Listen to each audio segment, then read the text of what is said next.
সবাইকে। আপনারা সবাই কেমন আছেন? আজকে বানালাম লাউ পাতা দিয়ে পাতুরি। পাতুরি কি শুধু ভেটকি মাছ এবং কলা পাতা দিয়েই হয়? একদমই না।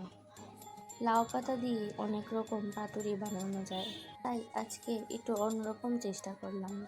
গাছ থেকে কয়েকটা পাতা তুলে নিয়ে ভালোভাবে ধুয়ে নেব। তারপর বেটে রাখা ডাল দিয়ে পাতাটার এপিঠ ওপিঠ ভালোভাবে মাখিয়ে নেব। ডাল ছাড়াও সর্ষে বাটা দিয়েও এই পাতুরিটা বানানো যায়। ঠিক একইভাবে সর্ষে বাটা দিয়ে পাতার এপিঠ ওপিঠ আবার মাখিয়ে নেব। তারপর ভাঁজ করে রাখা পাতাগুলো বেসনে ডুবিয়ে তেলে ভেজে নেব। বড়াগুলো লাল লাল হয়ে আসলে নামিয়ে নেব। এই যে তৈরি আমার লাউ পাতার পাতুরি। গরম ভাতের সাথে এই পাতুরিটা খেতে কিন্তু একদম অসাধারণ লাগে।